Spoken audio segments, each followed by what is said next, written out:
ਆਪਾਂ ਕਈ ਵਾਰੀ ਕਿਸੇ ਮਨੁੱਖ ਨਾਲ ਬਹਿੰਦੇ ਆ, ਉਹਦੀਆਂ ਸੋਚਾਂ ਤੋਂ ਪ੍ਰਭਾਵਿਤ ਹੁੰਦੇ ਆ ਤੇ ਆਪਾਂ ਇੱਕ ਬਚਨ ਕਹਿੰਦੇ ਆ, ਯਾਰ ਉਹਦੇ ਨਾਲ ਸੋਚ ਬੜੀ ਵਧੀਆ ਹੈ। ਗੱਲ ਕੀ ਹੈ ਕਿ ਉਹਦੀ ਸੋਚ ਵਿੱਚ ਸੱਚ ਸਮੋਇਆ ਹੋਇਆ ਜਿਹੜਾ ਸਾਡੇ ਦਿਲ ਨੂੰ ਅਟਰੈਕਟ ਕਰਦਾ ਹੈ। ਬੜੇ ਚਿਰਾਂ ਬਾਅਦ ਕੋਈ ਚੰਗੀ ਲਿਖਤ ਵਿੱਚ ਲਿਖਿਆ ਹੋਇਆ ਕੋਈ ਗੀਤ ਆਉਂਦਾ ਹੈ, ਸਾਨੂੰ ਇੰਜ ਲੱਗਦਾ ਹੈ ਵੀ ਬੜੀ ਬਾਕਮਾਲ ਗੱਲ ਕਹੀ ਗਈ ਹੈ। ਅੱਜ ਦੀ ਡੇਟ ਦੇ ਵਿੱਚ ਕੋਈ ਮਨੁੱਖ ਸੱਚ ਨੂੰ ਆਪਣੀ ਕਲਮ ਨਾਲ ਪੇਸ਼ ਕਰਦਾ ਹੈ, ਕੋਈ ਗੀਤ ਰੂਪ ਦੇ ਵਿੱਚ ਪੇਸ਼ ਕਰਦਾ ਹੈ, ਕੋਈ ਕਵਿਤਾ ਦੇ ਰੂਪ ਦੇ ਵਿੱਚ ਪੇਸ਼ ਕਰਦਾ ਹੈ, ਕੋਈ ਆਪਣੀ ਸ਼ਬਦਾਂ ਦੇ ਰੂਪ ਦੇ ਵਿੱਚ ਪੇਸ਼ ਕਰਦਾ ਹੈ, ਸਾਨੂੰ ਉਹ ਗੱਲ ਟੁੱਭ ਜਾਂਦੀ ਹੈ। ਡਜ਼ਨਟ ਮੈਟਰ ਕਿ ਉਹਦੀ ਲੈਂਗੁਏਜ ਕੀ ਹੈ। ਹੋ ਸਕਦਾ ਕਿਸੇ ਅੰਗਰੇਜ਼ ਦੀ ਚੰਗੀ ਸਪੀਚ ਵੀ ਸਾਡੇ ਦਿਲ ਨੂੰ ਟੁੱਭ ਜਾਵੇ, ਕਿਉਂਕਿ ਉਹ ਸੱਚ ਤੇ ਖੜੋਤੀ ਹੋਊਗੀ। ਰੋਜ਼ਮਰਾ ਦੇ ਪਰੰਪਰਾਵਾਦੀ ਖਿਆਲਾਂ ਤੋਂ ਉੱਪਰ ਉੱਠ ਕੇ ਇੱਕ ਐਸੇ ਸੱਚ ਦੀ ਗੱਲ ਕਰਦੀ ਹੋਏਗੀ, ਉਹ ਸਾਡੇ ਦਿਲ ਨੂੰ ਚੰਗੀ ਲੱਗੇਗੀ। ਬੇਸ਼ੱਕ ਗੱਲ ਹੈ ਕਿ ਅਸੀਂ ਮੂੰਹ ਤੋਂ ਨਾ ਕਹੀਏ, ਪਰ ਆਪਾਂ ਦਿਲੋਂ ਜ਼ਰੂਰ ਕਵਾਂਗੇ। ਕਬੂਲ ਕਰਨਾ ਔਖਾ ਹੈ, ਪਰ ਹੈ ਬੜੀ ਗੱਲ ਸੱਚੀ ਹੈ। ਆਪਾਂ ਆਮ ਕਰਕੇ ਗੱਲ ਕਹਿ ਦਿੰਦੇ ਆ, ਹੈ ਬੜੀ ਗੱਲ ਸੱਚੀ ਜੇ, ਪਰ ਹੈ ਕਬੂਲ ਕਰਨੀ ਬੜੀ ਔਖੀ ਜੇ, ਕਿਉਂਕਿ ਸਾਡਾ ਉੱਪਰਲਾ ਮਨ ਉਹਨੂੰ ਕਬੂਲ ਨਹੀਂ ਕਰਨਾ ਚਾਹੁੰਦਾ। ਅੰਦਰੋਂ ਉਹ ਗੱਲ ਸੱਚੀ ਹੈ। ਤੇ ਜਿਹੜੇ ਇਸ ਸੱਚ ਨੂੰ ਉਜਾਗਰ ਕਰਦੇ ਨੇ, ਜਿਹੜੇ ਇਸ ਸੱਚ ਨੂੰ ਪ੍ਰਗਟ ਕਰਦੇ ਨੇ, ਉਹਨਾਂ ਨੇ ਇਸ ਮਨੁੱਖਤਾ ਦੀ ਦੇਹ ਨੂੰ ਪ੍ਰਵਾਨ ਕੀਤਾ। ਭਗਤ ਰਵਿਦਾਸ ਜੀ ਕਹਿੰਦੇ, ਜਿਹੜੀ ਮੈਨੂੰ ਦੇਹ ਮਿਲੀ ਹੈ ਨਾ, ਕਿਤੇ ਮੈਨੂੰ ਪੁੱਛ ਕੇ ਵੇਖੋ ਕਿ ਇਸ ਦੇਹ ਦੀ ਕੀਮਤ ਕੀ ਹੈ। ਸਾਨੂੰ ਨਹੀਂ ਚੇਤੇ ਆਉਂਦੀ। ਚੰਗਾ ਭਲਾ ਸਰੀਰ ਤੁਰਦਾ ਹੋਵੇ, ਬੜਾ ਵਧੀਆ ਸਵੇਰੇ ਮਨੁੱਖ ਉੱਠੇ ਤੇ ਬਹੁਤ ਵਧੀਆ ਸਰੀਰ ਨੂੰ ਲੈ ਕੇ ਤੁਰਦਾ ਹੋਵੇ, ਤੇ ਬੰਦੇ ਨੂੰ ਸਾਰੀ ਜ਼ਿੰਦਗੀ ਇਸ ਸਰੀਰ ਦਾ ਮੁੱਲ ਨਹੀਂ ਪਤਾ ਲੱਗਦਾ। ਪਰ ਕਿਤੇ ਮਾੜਾ ਜਿਹਾ ਪੈਰ ਦੇ ਵਿੱਚ ਸੱਟ ਲੱਗ ਜਾਵੇ ਤੇ ਪੈਰ ਦੇ ਵਿੱਚ ਜੁੱਤੀ ਨਾ ਪਵੇ, ਤੇ ਫਿਰ ਕਿਤੇ ਉਸ ਮਨੁੱਖ ਨੂੰ ਪੁੱਛ ਕੇ ਵੇਖੋ ਕਿ ਤੁਰਨਾ ਵੀ ਕਿੰਨਾ ਔਖਾ ਹੋ ਜਾਂਦਾ। ਕਿਉਂਕਿ ਮਨੁੱਖ ਦੇ ਜੀਵਨ ਦੇ ਵਿੱਚ ਜਿਹੜੀ ਰੋਜ਼ਮਰੀ ਪਰੰਪਰਾਵਾਦੀ ਜੋ ਉਹ ਤੁਰ ਰਿਹਾ ਸੀ, ਜਿਹੜੀ ਚਾਲ ਚੱਲ ਰਿਹਾ ਸੀ, ਅੱਜ ਉਹ ਤਕਲੀਫ ਦੇ ਰਹੀ ਹੈ। ਕਿਉਂਕਿ ਇਸ ਸਰੀਰ ਨੂੰ ਹੁਣ ਤੰਦਰੁਸਤ ਹੋਣ ਦੀ ਲੋੜ ਹੈ। ਜਦੋਂ ਸਰੀਰ ਤੰਦਰੁਸਤ ਹੈ, ਮਨੁੱਖ ਇਸ ਸਰੀਰ ਨੂੰ ਪਰਮਾਤਮਾ ਨਾਲ ਜੋੜਨ ਦੀ ਬਜਾਏ ਇਹ ਤੋਂ ਵਿਕਾਰ ਕਮਾਉਂਦਾ ਹੈ। ਤੇ ਜਦੋਂ ਇਹ ਸੰਸਾਰ ਸਰੀਰ ਰੋਗੀ ਹੋ ਜਾਂਦਾ ਹੈ, ਫਿਰ ਹੱਥ ਜੋੜਦਾ ਹੈ, ਮੈਨੂੰ ਤੰਦਰੁਸਤ ਕਰ ਦਿਓ। ਦੇਖੋ ਕੈਸੀ ਮਨੁੱਖ ਦੀ ਵਿਡੰਬਣਾ ਹੈ। ਹਸਪੀਟਲਾਂ ਦੇ ਵਿੱਚ ਪਏ ਹੋਏ ਮਰੀਜ਼ਾਂ ਨੂੰ ਪੁੱਛ ਕੇ ਵੇਖੋ ਕਿ ਸਰੀਰ ਦੀ ਵੈਲਿਊ ਕੀ ਹੈ। ਤੁਸੀਂ ਦੇਖੋ ਕਿ ਅੱਜ ਮਨੁੱਖ ਇੱਕ ਐਸੀ ਬਿਮਾਰੀ ਦੇ ਵਿੱਚ ਜਕੜਿਆ ਗਿਆ ਹੈ, ਰੱਬ ਨਾ ਕਰੇ ਕਿਸੇ ਦੇ ਨੇੜੇ ਵੀ ਇਹ ਆਵੇ, ਪਰ ਜਿਨ੍ਹਾਂ ਨੇ ਇਹ ਹੰਡਾਈਆਂ ਨੇ, ਜਿਹੜੇ ਠੀਕ ਹੋਏ ਨੇ, ਜਿਹੜੇ ਉਸ ਰੋਗ ਦੇ ਵਿੱਚੋਂ ਨਿਕਲ ਕੇ ਮੁਕਤ ਹੋਏ ਨੇ, ਕਿਤੇ ਉਹਨਾਂ ਨੂੰ ਪੁੱਛ ਕੇ ਵੇਖੋ ਕਿ ਪੀੜਾ ਕਿੰਨੀ ਹੈ, ਦਰਦ ਕਿੰਨਾ ਹੈ ਉਸ ਰੋਗ ਦਾ। ਇੰਨੀ ਛੇਤੀ ਦੇ ਨਾਲ ਇੱਕ ਜੀਵ, ਮੈਂ ਕਹਿੰਦਾ ਹੁੰਦਾ ਮਨੁੱਖ ਦਾ ਸਰੀਰ ਆਤਮਾਵਾਂ ਦਾ ਸਮੂਹ ਹੈ। ਇੱਕ ਆਤਮਾ ਨਹੀਂ ਗੀ ਸਾਡੀ, ਇੱਕ ਤੇ ਆਪਣੀ ਆਤਮਾ ਵਾ ਨਾ ਜਿਹੜੀ ਸਾਡੀ ਤੁਰ ਰਹੀ ਹੈ। ਪਤਾ ਨਹੀਂ ਕਿੰਨੀਆਂ ਆਤਮਾਵਾਂ ਸਾਡੇ ਵਿੱਚ ਹੋਰ ਬੈਠੀਆਂ ਨੇ। ਕਰੋੜਾਂ ਤੋਂ ਕਰੋੜ ਸੈੱਲ ਜਿਹੜੇ ਸਾਡੀ ਬਾਡੀ ਨੂੰ ਚਲਾ ਰਹੇ ਨੇ। ਹੁਣ ਇੱਕ ਸੈੱਲ ਉਹਦੇ ਵਿੱਚ ਜਿਹੜਾ ਅੱਜ ਵਾਇਰਸ ਦਾ, ਜਿਹਨੂੰ ਆਪਾਂ ਕਰੋਨਾ ਵਾਇਰਸ ਕਹਿੰਦੇ ਹਾਂ, ਉਹ ਐਸਾ ਮਲਟੀਪਲਾਈ ਕਰਦਾ ਹੈ ਕਿ ਸਾਡੇ ਜਿਹੜੇ ਲੜਨ ਵਾਲੇ ਸੈੱਲ ਨੇ ਉਹ ਕਮਜ਼ੋਰ ਹੋ ਜਾਂਦੇ ਨੇ ਤੇ ਮਨੁੱਖ ਦੀ ਮੌਤ ਹੋ ਜਾਂਦੀ ਹੈ, ਕਿਉਂਕਿ ਅੰਦਰ ਦੁਸ਼ਮਣ ਦਾ ਪਹਿਰਾ ਬਣ ਗਿਆ। ਬਾਬਾ ਕਬੀਰ ਜੀ ਨੇ ਇਸ ਖਿਆਲ ਨੂੰ ਬਾਣੀ ਦੇ ਵਿੱਚ ਇੰਜ ਵੀ ਕਿਹਾ। ਬਾਬਾ ਕਬੀਰ ਜੀ ਕਹਿੰਦੇ, ਇਹ ਮਿਲਿਆ ਤੇ ਸੀ ਸਰੀਰ ਰੂਪੀ ਕਿਲਾ। ਇਸ ਕਿਲੇ ਨੂੰ ਮਜ਼ਬੂਤ ਇਹਨੇ ਕਰਨਾ ਸੀ, ਇਹਨੂੰ ਫੌਜ ਵੀ ਦਿੱਤੀ ਸੀ ਰੱਬ ਜੀ ਨੇ, ਪਰ ਇਹਨੇ ਪਤਾ ਕੀ ਕੀਤਾ? ਚੰਗੀ ਫੌਜ ਨਹੀਂ ਕੀਤੀ। ਇਹਨੇ ਆਪਣੇ ਅੰਦਰ ਆਪਣੇ ਖਾਣ ਪੀਣ ਦੇ ਪਿੱਛੇ ਲੱਗ ਕੇ ਮਾੜੀ ਫੌਜ ਪੈਦਾ ਕਰ ਲਈ। ਚੰਗੀ ਫੌਜ ਦਾ ਮਤਲਬ ਕੀ ਹੈ? ਤੁਹਾਡਾ ਇਮਿਊਨ ਸਿਸਟਮ ਨੂੰ ਮਜ਼ਬੂਤ ਕਰ ਦੇਣਾ। ਹੁਣ ਅਸੀਂ ਰੋਗੀ ਹੁੰਦੇ ਆ, ਬਿਮਾਰ ਹੁੰਦੇ ਆ, ਬੁਖਾਰ ਹੁੰਦਾ ਹੈ, ਡਾਕਟਰ ਕੀ ਕਰਦਾ ਹੈ? ਐਂਟੀਬਾਇਓਟਿਕ ਦਿੰਦਾ ਹੈ ਜਾਂ ਕੋਈ ਮੈਡੀਸਿਨ ਦਿੰਦਾ ਹੈ ਤਾਂ ਕਿ ਸਾਡੇ ਲੜਨ ਵਾਲੇ ਸੈੱਲ ਜਿਹੜੇ ਉਹ ਵੱਧ ਜਾਣ। ਸਤਿਗੁਰੂ ਜੀ ਕਹਿੰਦੇ, ਜਿਹੜਾ ਸਿੱਖ ਬਾਣੀ ਪੜ੍ਹਦਾ ਹੈ, ਜਿਹੜਾ ਗੁਰੂ ਦੀ ਮੱਤ ਤੇ ਤੁਰ ਕੇ ਆਪਣਾ ਖਾਣਾ, ਆਪਣਾ ਪੀਣਾ, ਆਪਣਾ ਸੌਣਾ ਮਰਿਆਦਾ ਵਿੱਚ ਰੱਖਦਾ ਹੈ, ਉਹ ਰੋਗੀ ਹੋ ਹੀ ਨਹੀਂ ਸਕਦਾ। ਗੁਰੂ ਜੀ ਕਹਿੰਦੇ, ਕਿਉਂਕਿ ਉਹ ਸਿੱਖ ਦਾ ਜੀਵਨ ਗੁਰਮਤਿ ਦੀ ਕਸਵੱਟੀ ਦੇ ਉੱਤੇ ਹੈ। ਇਸੇ ਕਰਕੇ ਸੱਚੇ ਪਾਤਸ਼ਾਹ ਜੀ ਨੇ ਬਾਣੀ ਦੇ ਵਿੱਚ ਇਹ ਗੱਲ ਕਹੀ, ਕਹਿੰਦੇ ਜਦੋਂ ਤੂੰ ਗੁਰਮਤਿ ਤੇ ਤੁਰੇਗਾ ਨਾ, ਬਾਣੀ ਨੂੰ ਕਬੂਲ ਕਰਦਾ ਜਾਵੇਂਗਾ, ਤੇਰਾ ਖਾਣਾ ਵੀ, ਤੇਰਾ ਪਹਿਨਣਾ ਵੀ, ਤੇਰਾ ਪੀਣਾ ਵੀ ਮੁਕਤੀ ਦੇ ਰਸਤੇ ਤੇ ਲੈ ਕੇ ਜਾਵੇਗਾ। ਹੱਸੰਦੇ ਆ, ਖੇਲੰਦੇ ਆ, ਪੈਨੰਦੇ ਆ, ਜੀਵਨ ਦੀਆਂ ਵਿੱਚੇ ਹੋਵੇ ਮੁਕਤ। ਤੇਰੀ ਮੁਕਤੀ ਉਹਦੇ ਵਿੱਚ ਹੀ ਹੋਵੇਗੀ, ਕਿਉਂਕਿ ਤੇਰੀ ਜ਼ਿੰਦਗੀ ਵਿੱਚ ਤੈਨੂੰ ਇਹ ਸਮਝ ਆ ਗਈ ਹੈ ਕਿ ਮੈਂ ਖਾਣਾ ਕੀ ਹੈ, ਮੈਂ ਪਹਿਨਣਾ ਕੀ ਹੈ। ਤੇ ਬਾਬਾ ਰਵਿਦਾਸ ਜੀ ਦਾ ਜਿਹੜਾ ਸ਼ਬਦ ਮੈਂ ਆਪ ਨਾਲ ਵਿਚਾਰ ਅਧੀਨ ਰੱਖਿਆ ਹੈ ਨਾ, ਇਹ ਹੁਕਮਨਾਮਾ ਆਇਆ ਸੀ ਸੱਚਖੰਡ ਦਰਬਾਰ ਸ੍ਰੀ ਹਰਿਮੰਦਰ ਸਾਹਿਬ ਤੋਂ 8 ਮਈ ਨੂੰ। बड़ा बाकमाल हुक्मनामा है। बड़िया भगत रविदास जी ने साडे अंदर दे पक्ष नूं उजागर कीता है ते अंदर दी अवस्था साडी बयान कीती है कि मनुख कर की रहा है। भगत रविदास जी कह रहे ने, दुर्लभ जन्म पुन फल पायो। पुन मतलब बाद विच, इस तो पहला तू कीता कि इस मनुखा जीवन नूं प्राप्त करने वास्ते जीवन कित्थों तुरे है, ये एवें मिल गया है। भगत रविदास जी कहते दुर्लभ, दुर्लभ का मतलब होता है जिहड़ी लभी ना जा सके, जिहड़ी वस्तु जिहड़ी बड़ी कीमती होवे उन्होंने कहा जाता है दुर्लभ। भगत रविदास जी कहते आ जिहड़ा मनुखा शरीर आ ना दुर्लभ आ। किसी नूं 40 साल किसी की जिंदगी है, 80 साल, जी 80 साल तो मर गया बंदा दोबारा आखे दुर्लभ, दोबारा मनुखा दे नहीं मिलनी। जे ते मैं कीते होणगे चंगे कर्म ते रब नाल इकमिक हो जावांगा, ते जे कीते होणगे कमाए होणगे विकार ते आए जाए दुख पाएंदा, फिर किते एक निक्के जे रेंगण वाले कीड़े तो पैदा होवांगा। की पता किन्ने अर्श, किन्ना समा, किन्ना साल, किन्ने करोड़ां अरब लग जाण मैनूं दोबारा मनुखता दे जीवन च आउण वास्ते। ते ऐदकी मिलिਆ है। भगत रविदास जी कहते किवें मिलिਆ है, गुर सेवा ते भगत कमाई तबे मानस दे ही पाई। जानवर नूं सत संगत विच बहण दा हक नहीं। किसी नूं किन्नी भी बिल्ली प्यारी होवेगा, कोई भावें अपने कुत्ते नूं किन्ना भी प्यो पुੱਤ वांगू रखेगा, आखेगा मैं दा प्यो हाँ कुत्ते दा, पर की कुत्ते नूं संगत विच बिठा सकेगा? कदी नहीं बिठावेगा। क्योंकि संगत विच जे बहण दा हक है तो केवल मनुख नूं बहण दा हक है, बदलण दा हक मनुख नूं है, जानवर नूं नहीं। जानवर कोल हजे एक मौका होर है, जानवर दियां हजे एक अरदासां होर ने कि मैनूं मनुखता दी देह मिले, ते मनुख नूं मिली है। ते साहिब कहंदे किते देवतियां नूं पुछ के वेख, वो भी लभ रहे ने तैनूं मनुखा देह मिल जावे। चंगे बच्चे दे पैदा होने वास्ते माता पिता की सोच ते सुरत बड़ी चंगी जरूरी चाहिए है। जदों माता पिता इसे करके सिख का जो आनंद कारज हुंदा ना, जिहड़ियां 4 लावां ने वो काम वासना के उपर नहीं खलोतियां, वो एक चंगे जीवन नूं पैदा करने वास्ते सिख का निर्माण है। धी ते पुत गुरमत की कसवटी ते होण, ते जदों उन्हां दा मिलाप होवे, उन्हां दी सुरत दे विच भी गुरमत होवे, ते उस गुरमत विचों पैदा होने वाला जिहड़ा सिख होवेगा ना, जिहड़ा मनुख होवेगा, वो भला ते परोपकारी होवेगा, चंगी रूह का प्रकाश होवेगा। साहिब जी कहते ने, इस देही को सिमरै देव। देवतियां वर्गा जीवन लैण वास्ते भी देह चाहिदी है। इहदा मतलब मिली है ते मनुख कदर नहीं पा रहा। कर की रहा? भगत रविदास जी कहते दुर्लभ जन्म पुन फल पायो, बिरथा जात अब बेकै। विवेक हुंदी है चंगी मत, अगे लग गया अड़ा भाव भैड़ी मत दे अधीन। सारा दिन सारा जीवन भैड़ियां सोचां दे अधीन इस मनुखा जीवन नूं बर्बाद कर रहा है। बंदे दे अंदर दी जिहड़ी अवस्था ना, ये टिकण नहीं दिंदी, इस शरीर नूं खड़न नहीं दिंदी। विचार ही कहंदे ने ना, उठ के चल चलीए इथों, की फायदा ये सुणदा। बंदे दा बड़ा औखा हो जाता जे बहना। जदों सच टुंबदा ना, जदों उहदे दिल नूं जाके वजदा, जदों ते बंदे दी बड़ी औखी अवस्था हो जाती है बह के सुनना। तो जिहड़े सुन लग पैण समझ लेना रहमत हो गई है, कृपा वरतन लग पई है कि अंदर बदलाव आउण दी कोशिश हो गई है, अपने अंदर दे विच झाती मारनी चालू कर दित्ती है। ते भगत रविदास जी कहते बिरथा जात अब बेकै। इन्ना कीमती जन्म सी ते अपनी भैड़ी मत दे पिछे लग के मेरी कदर ही नहीं पाई। राजे इंद्र समसर ग्रह आसन, बिन हर भगत कहो क्यों लेखै। कहते पंडित जी तुसीं मैनूं बार बार कहिंदे हो कि तैनूं स्वर्ग मिलेगा, इन्ने पाठ जप तप दान पुण्य कीतियां स्वर्ग मिलेगा, पर तू ये तो मैनूं कहिंदे नहीं तू ना रब दा नाम जप। तू मैनूं ये कहिंदे नहीं तू परमात्मा दे हुक्म दे विच चल।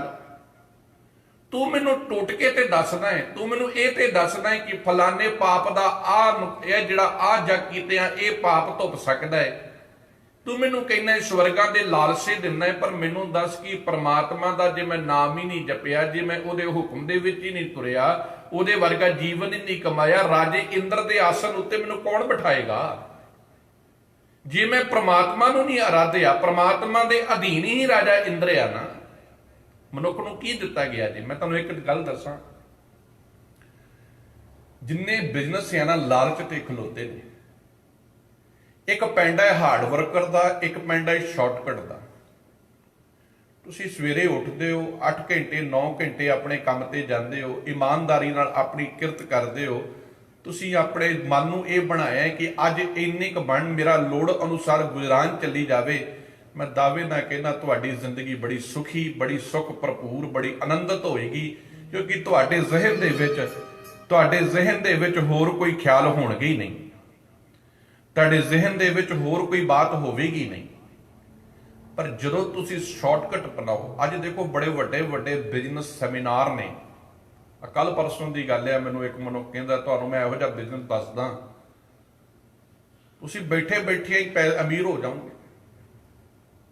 ਇੱਕ ਦਿਨ ਦੇ ਵਿੱਚ $1800 ਦੀ ਕਮਾਈ ਹੋਏਗੀ। ਹੁਣ ਬੜੇ ਲੋਕੀ ਵੱਡੇ ਪੱਧਰ ਤੇ ਉਹਦੇ ਵਿੱਚ ਜੁੜੇ ਹੋਏ ਨੇ। ਕਿਸੇ ਨੂੰ ਹੀਰੇ ਦੀ ਅੰਗੂਠੀ ਮਿਲ ਗਈ ਜੀ, ਵੇਖੋ ਜੀ, ਆ ਵੇਖੋ ਜੀ, ਕਿਸੇ ਨੂੰ ਸੋਨੇ ਦੀ ਘੜੀ ਮਿਲ ਗਈ ਜੇ, ਬੜੀ ਵਧੀਆ ਗੱਲਾਂ ਲੱਗਦੀਆਂ ਨੇ, ਕੰਨਾਂ ਨੂੰ ਬੜੀਆਂ ਚੰਗੀਆਂ ਲੱਗਦੀਆਂ ਨੇ। ਕਿਤੇ 8 ਘੰਟੇ ਬੰਦੇ ਨੂੰ ਮਿਹਨਤ ਕਰਨੀ ਪਵੇ, 9-10 ਘੰਟੇ ਲਾਉਣੇ ਪੈਣ, ਤੇ ਕਿਤੇ ਕੁਝ ਨਾ ਕਰਕੇ ਬੰਦੇ ਨੂੰ ਇੱਕ ਸੋਨੇ ਦੀ ਘੜੀ ਮਿਲ ਜਾਵੇ, ਤੇ ਬੰਦਾ ਤੇ ਚਾਹੂਗਾ ਨਾ ਵੀ ਮੈਂ ਉਸ ਕੰਮ ਨੂੰ ਜਾਵਾਂ। ਹਰ ਬੰਦਾ ਚਾਹੁੰਦਾ ਹੈ, ਪਰ ਉਹ ਰਸਤਾ ਸੁਪਨਾ ਬੜਾ ਚੰਗਾ ਲੱਗਦਾ, ਉਹ ਸੁਪਨੇ ਦੇ ਵਿੱਚ ਬਹੁਤ ਕੁਝ ਲੁਕਿਆ ਹੋਇਆ ਹੈ, ਪਰ ਉਹ ਵਿਖਾਉਣ ਵਾਲਾ ਜਿਹੜਾ ਸੁਪਨਾ ਹੈ ਨਾ, ਉਹ ਲਾਲਚ ਦੇ ਕੇ, ਲਾਲਸਾ ਦੇ ਕੇ ਸਾਡੇ ਜੇਬ ਦੇ ਵਿੱਚੋਂ $500-600 ਕਢਾ ਕੇ ਲੈ ਜਾਂਦਾ। $500 ਸਾਨੂੰ ਜਾਂ ਤਾਂ ਇਮੋਸ਼ਨਲੀ ਬਲੈਕਮੇਲ ਕਰਕੇ ਵੀ ਤੇਰੇ ਮਰਨ ਤੋਂ ਬਾਅਦ ਤੇਰੇ ਬੱਚਿਆਂ ਦਾ ਕੀ ਹੋਊਗਾ। ਬੜੀ ਵੱਡਾ ਕੁਐਸਚਨ ਹੈ ਬੰਦੇ ਦਾ, ਬੜਾ ਵੱਡਾ ਸਵਾਲ ਹੈ ਬੰਦੇ ਦੀ ਜ਼ਿੰਦਗੀ ਵਿੱਚ। ਕਿਹੜਾ ਨਹੀਂ ਚਾਹੁੰਦਾ? ਤੂੰ ਜਦੋਂ ਬੁੱਢਾ ਹੋ ਜਾਵੇਂਗਾ ਤੈਨੂੰ ਕੌਣ ਪੁੱਛੇਗਾ?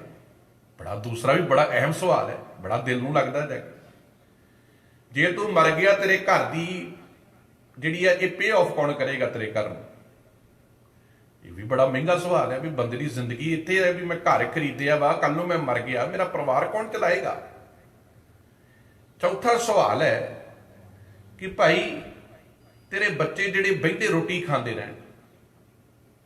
ਹੁਣ ਇਹ ਚਾਰੇ ਸਵਾਲ ਬੜੇ ਬੜੇ ਪਿਆਰੇ ਨੇ, ਤੇ ਕਿਵੇਂ ਹੋਏਗਾ ਜੀ? ਤੈਨੂੰ ਅਸੀਂ ਇੰਸ਼ੋਰਡ ਕਰਦੇ ਹਾਂ, ਕੱਲ ਦੀ ਜ਼ਿੰਦਗੀ ਬਾਅਦ ਵਿੱਚ ਆ, ਪਰ ਪਹਿਲਾਂ ਤੂੰ ਅੱਜ ਸਾਨੂੰ ਪੈਸੇ ਦੇ, ਅਸੀਂ ਤੈਨੂੰ ਇੰਸ਼ੋਰੈਂਸ ਕਰਦੇ ਹਾਂ। ਹੁਣ ਬੰਦਾ ਬੜਾ ਖੁਸ਼ ਆ, ਦੁਨੀਆ ਦੀਆਂ ਵੱਡੀਆਂ ਵੱਡੀਆਂ ਇੰਸ਼ੋਰੈਂਸ ਕੰਪਨੀਆਂ ਬੰਦੇ ਨੂੰ ਠੱਗ ਠਗਾ ਤੇ ਚੱਲ ਰਹੀਆਂ ਜੀ, ਰੋਜ਼ ਐਕਸੀਡੈਂਟ ਹੋਈ ਫਿਰਦੇ ਨੇ। ਤੁਸੀਂ ਬੰਦੇ ਦੀ ਸੋਚ ਦੇਖੋ, ਬੰਦਾ ਔਖਾ ਹੋ ਕੇ ਗੱਡੀ ਦੇ ਉੱਤੇ ਇੰਸ਼ੋਰੈਂਸ ਕਰਾਉਂਦਾ, ਪਰ ਨਾਲ ਉਹਨਾਂ ਦਾ ਇੱਕ ਹੋਰ ਪੁਆਇੰਟ ਜੇ ਤੂੰ ਗੱਡੀ ਮਾਰ ਦਿੱਤੀ, ਤੇਰਾ ਇਹ ਟੈਸਟ ਟਿਕਟ ਜਿਹੜੀ ਹੈ ਤੇਰੀ DMV ਤੇਰੇ ਲਾਇਸੈਂਸ ਤੇ ਵੀ ਚੜ ਜਾਣੀ ਹੈ। ਦੱਸੋ ਕਿਹੜਾ ਬੰਦਾ ਗੱਡੀ ਮਾਰੂਗਾ? ਵੀ ਇੱਕ ਬੰਨੇ ਤੇ ਮੈਂ ਗੱਡੀ ਇੰਸ਼ੋਰਡ ਕਰਾਈ ਹੈ, ਵੀ ਅੱਜ ਮੇਰੀ ਗੱਡੀ ਕਿਤੇ ਵੱਜ ਜਾਵੇ ਤੁਸੀਂ ਦੋਗੇ ਪੈਸੇ, ਪਰ ਨਹੀਂ, ਨਾਲ ਤੇਰਾ ਵੀ ਨੁਕਸਾਨ ਹੈ। ਬੰਦਾ ਵਿਚਾਰੇ ਨੂੰ ਡਰ ਦੋਵੇਂ ਬੰਨੇ ਪਏ, ਦੋਵੇਂ ਬੰਨੇ ਬੰਦੇ ਨੂੰ ਐਸਾ ਕਸੂਤਾ ਵਸਾਇਆ ਕਿ ਨਾ ਬੰਦਾ ਗੱਡੀ ਮਾਰੇ, ਨਾ ਉਹ ਤੋਂ ਉਹਨੂੰ ਇੰਸ਼ੋਰੈਂਸ ਕੰਪਨੀ ਨੂੰ ਪੈਸੇ ਦੇਣੇ ਪੈਣ, ਪਰ ਹਰ ਮਹੀਨੇ ਪੈਸੇ ਆਈ ਜਾਣ। ਕਿ ਐਸੀ ਸੋਚ ਹੈ ਬਿਜ਼ਨਸਮੈਨ। ਤੇ ਫਿਰ ਕਾਨੂੰਨ ਵੀ ਇਹਦੇ ਵਿੱਚ ਸ਼ਾਮਲ ਹੈ। ਦੇਖੋ, ਪੁਲਿਸ ਨੂੰ ਵੀ ਹੋਰ ਕੋਈ ਲੈਣਾ ਦੇਣਾ ਨਹੀਂ, ਕਿਉਂਕਿ ਉਹਨਾਂ ਨੂੰ ਵੀ ਵੱਡੇ ਮੁਨਾਫੇ ਆਉਂਦੇ ਨੇ। ਇਹ ਸਾਰਾ ਇੱਕ ਵੱਡਾ ਇੱਕ ਐਸਾ ਤੰਤਰ ਹੈ, ਇਵੇਂ ਹੀ ਧਰਮ ਦਾ ਤੰਤਰ ਹੈ, ਲਾਲਚ ਹੈ ਇਹਦੇ ਵਿੱਚ। ਤੈਨੂੰ ਕੀ ਲੋੜ ਪਈ ਹੈ ਆ ਬਾਣੀ ਕਮਾਉਣ ਦੀ? ਤੈਨੂੰ ਕੀ ਲੋੜ ਪਈ ਹੈ? ਤੇਰੇ ਨਾਂ ਦੇ ਅਸੀਂ ਪਾਠ ਕਰਦੇ ਹਾਂ, ਤੇਰੇ ਪਾਪ ਧੁੱਪ ਜਾਣਗੇ। ਤੈਨੂੰ ਕੀ ਲੋੜ ਪਈ ਹੈ ਜੀਵਨ ਕਮਾਉਣ ਦੀ? ਮੇਰੇ ਵਰਗਾ ਗ੍ਰੰਥੀ ਬੈਠਾ ਹੈ, ਮੇਰੇ ਵਰਗਾ ਪੰਡਿਤ ਬੈਠਾ ਹੈ, ਮੈਂ ਤੇਰੇ ਨਾਂ ਦੇ ਉੱਤੇ 5 ਸਿੱਖਾਂ ਨੂੰ ਪ੍ਰਸ਼ਾਦਾ ਸਿਖਾਵਾਂਗਾ, ਤੇਰੇ ਪਾਪ ਧੁੱਪ ਜਾਣਗੇ। ਸਤਿਗੁਰੂ ਕਹਿੰਦੇ ਨੇ ਭੁੱਖ ਪੇਟ 'ਚ ਲੱਗੀ ਹੋਵੇ ਤੇ ਕੋਈ ਹੋਰ ਰੋਟੀ ਖਾਵੇ, ਇਹ ਕਿਵੇਂ ਠੀਕ ਹੋਏ? ਬਾਣੀ ਜ਼ਿੰਦਗੀ ਹੈ, ਬਾਣੀ ਜੀਵਨ ਹੈ। ਪਰ ਮਨੁੱਖ ਦੇ ਲਾਲਚ ਤੇ ਮਨੁੱਖ ਦੇ ਲਾਲਸਾ ਨੇ ਧਾਰਮਿਕ ਦੁਆਰਿਆਂ ਦੇ ਧਾਰਮਿਕ ਮੰਦਰਾਂ ਨੂੰ ਇੰਨਾ ਉਜਾਗਰ ਕਰ ਦਿੱਤਾ ਹੈ ਕਿ ਅੱਜ ਇੰਨਾ ਸੋਨਾ ਹੈ ਧਾਰਮਿਕ ਮੰਦਰਾਂ ਦੇ ਵਿੱਚ ਕਿ ਇੰਨਾ ਗਰੀਬ ਦਾ ਕਿਸੇ ਦਾ, ਜੇ ਅੱਜ ਇਹ ਧਾਰਮਿਕ ਮੰਦਰ ਆਪਣਾ ਸੋਨਾ ਇਕੱਠਾ ਕਰ ਲੈਣ, ਦੁਨੀਆ 'ਚ ਕੋਈ ਗਰੀਬ ਨਾ ਰਵੇ। ਪਰ ਇੱਕ ਦਿੱਤਾ ਕਿੰਨੇ ਹੈ? ਇਮਾਨਦਾਰ ਬੰਦੇ ਨੇ। ਜਿਹੜੇ ਬੰਦੇ ਨੇ ਸਾਰੀ ਦਿਹਾੜੀ ਮਿਹਨਤ ਕਰਕੇ 8 ਘੰਟੇ ਲਾ ਕੇ 120 130 ਡਾਲਰ ਕਮਾਉਣੇ ਆ ਨਾ, ਉਹਦੀ ਹਿੰਮਤ ਨਹੀਂ ਕਿ ਉਹ ਆਪਣੀ ਜੇਬ ਦੇ ਵਿੱਚੋਂ ਕਿਸੇ ਨੂੰ 1000 10,000 20,000 ਕੱਢ ਕੇ ਦੇ ਦੇਵੇ। ਇਮਾਨਦਾਰੀ ਨਾਲ ਕਹਿ ਰਿਹਾ, ਬੜੀ ਔਖੀ ਹੋਏਗੀ। ਪਰ ਜਦੋਂ ਉੱਪਰੋਂ ਪੈਸੇ ਬਣਦੇ ਨੇ, ਜਿਹਦਾ ਕੋਈ ਲੇਖਾ ਜੋਖਾ ਨਹੀਂ, ਉਹ ਦੇ ਸਕਦੇ, ਉਹ ਦਿੰਦੇ ਨੇ। ਤੇ ਸਿਧਾਂਤ ਵੀ ਉਦੋਂ ਬਦਲਦਾ ਹੈ ਜਦੋਂ ਉਹ ਦਿੰਦੇ ਨੇ। ਇਮਾਨਦਾਰ ਬੰਦਾ ਕਦੀ ਨਹੀਂ ਕਹਿੰਦਾ ਗੁਰਮਤ ਤੋਂ ਉਲਟ ਗੱਲ ਹੋਣੀ ਚਾਹੀਦੀ ਹੈ। ਇਮਾਨਦਾਰ ਕਹਿੰਦਾ ਗੁਰਮਤ ਦੀ ਗੱਲ ਹੋਵੇ, ਚਲ ਮੈਂ ਨਹੀਂ ਅੱਜ ਮੰਨਦਾ, ਕੱਲ ਮੰਨਣ ਲੱਗ ਪਊਗਾ, ਪਰ ਮੇਰੇ ਕਰਕੇ ਮੈਂ ਕੌਣ ਹੁੰਦਾ ਗੁਰਮਤ ਦੀ ਗੱਲ ਨੂੰ ਬਦਲ ਦੇਵਾਂ। ਪਰ ਜਿਹੜਾ ਲਾਲਚੀ ਹੈ, ਜਿਹਨੇ ਪਾਪ ਕਮਾ ਕੇ, ਠੱਗੀਆਂ ਕਮਾ ਕੇ ਧਨ ਇਕੱਠਾ ਕੀਤਾ ਹੈ, ਹੁਣ ਚਾਹੁੰਦਾ ਕਿ ਮੈਨੂੰ ਗੁਰਮਤ ਧਾਰਮਿਕ ਦੁਨੀਆ ਵਿੱਚ ਵੀ ਮੈਨੂੰ ਨਾਮ ਨਾ ਮਿਲੇ, ਉਨਾ ਹੀ ਮਾਣ ਮਿਲੇ, ਉਹ ਕਿਵੇਂ ਸੱਚ ਕਬੂਲੇਗਾ। ਭਗਤ ਰਵਿਦਾਸ ਜੀ ਕਹਿੰਦੇ ਬੜਾ ਔਖਾ ਹੈ ਕੰਨਾਂ ਤੋਂ ਇਹ ਸੁਣਨਾ। ਰਾਜੇ ਇੰਦਰ ਸੰਸਰ ਗ੍ਰਹਿ ਆਸਨ, ਕਹਿੰਦੇ ਰਸਤੇ ਤੇ ਦੱਸੇ ਜਾ ਰਹੇ ਨੇ ਕਿ ਤੈਨੂੰ ਰਾਜੇ ਇੰਦਰ ਦਾ ਦਵਾਰ ਸਵਰਗ ਮਿਲੇਗਾ, ਪਰ ਭਗਤ ਰਵਿਦਾਸ ਜੀ ਕਹਿੰਦੇ ਤੂੰ ਝੂਠ ਬੋਲ ਰਿਹਾ, ਤੂੰ ਮੈਨੂੰ ਝੂਠਾ ਲਾਲਚ ਦੇ ਰਿਹਾ, ਮੈਂ ਤੇ ਰੱਬ ਨੂੰ ਅਰਾਧਿਆ ਹੀ ਨਹੀਂ, ਉਹਦੇ ਤੇ ਹੁਕਮ ਚ ਤੁਰਿਆ ਹੀ ਨਹੀਂ, ਮੈਂ ਤੇ ਉਹਦੀ ਗੱਲ ਮੰਨੀ ਕੋਈ ਨਹੀਂ, ਤੇ ਕਿਵੇਂ ਰਾਜੇ ਇੰਦਰ ਦਾ ਮੈਨੂੰ ਦਰ ਮਿਲ ਜਾਵੇਗਾ। ਅਗਲੀ ਪੰਕਤੀ ਚ ਕਹਿ ਰਹੇ ਨੇ, ਬਿਨ ਹਰ ਭਗਤ ਕਹੋ ਕਹਿ ਲਿਖੈ, ਕਹਿੰਦੇ ਭਗਤੀ ਕੀਤੀ ਨਹੀਂ, ਕਿਸ ਲੇਖੇ ਵਿੱਚ ਤੂੰ ਪ੍ਰਵਾਨ ਹੋਵੇਗਾ। ਨਾ ਵਿਚਾਰਿਓ ਰਾਜਾ ਰਾਮ ਕੋ ਰਸ, ਕਹਿੰਦੇ ਰਾਮ ਪ੍ਰਮਾਤਮਾ ਦੇ ਇੱਥੇ ਰਾਜਾ ਰਾਮ ਦਾ ਮਤਲਬ ਅਯੋਧਿਆ ਦਾ ਪੁੱਤਰ ਦਸ਼ਰਥ ਦਾ ਪੁੱਤਰ ਰਾਜਾ ਰਾਮ ਨਹੀਂ, ਇੱਥੇ ਰਾਜਾ ਰਾਮ ਦਾ ਮਤਲਬ ਹੈ ਰਮਿਆ ਹੋਇਆ ਰਾਮ, ਪ੍ਰਮਾਤਮਾ ਜਿਹੜਾ ਸਾਰਿਆਂ ਚ ਵਸਿਆ ਹੋਇਆ ਹੈ। ਸਭ ਕਹਿੰਦੇ ਤੂੰ ਉਸ ਰਮੇ ਹੋਏ ਪ੍ਰਮਾਤਮਾ ਦੇ ਰਸ ਨੂੰ ਤੇ ਜਾਣਿਆ ਹੀ ਨਹੀਂ। ਤੇ ਕੀਤਾ ਕੀ ਹੈ, ਜਹ ਰਸ ਅਨ ਰਸ ਬਿਸਰ ਜਾਹੀ, ਕਹਿੰਦੇ ਇਸ ਮਾਇਆ ਦਾ ਆਨੰਦ, ਇਸ ਮਾਇਆ ਦੇ ਲਾਲਚ ਵਿੱਚ ਐਸਾ ਫਸਿਆ ਹੈ ਕਿ ਆਪਣੇ ਜੀਵਨ ਵਿੱਚੋਂ ਪ੍ਰਮਾਤਮਾ ਦੇ ਨਾਮ ਰੂਪੀ ਰਸ ਨੂੰ ਕੱਢ ਦਿੱਤਾ ਹੈ।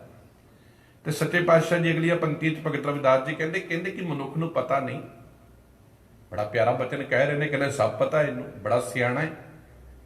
ਜਾਨ ਅਜਾਨ ਭਏ ਹਮ ਬਾਵਰ, ਜਾਣ ਅਜਾਨ ਮਤਲਬ ਹੁੰਦਾ ਜਾਣ ਬੁੱਝ ਕੇ ਕਮਲੇ ਬਣੇ ਰਹਿਣਾ।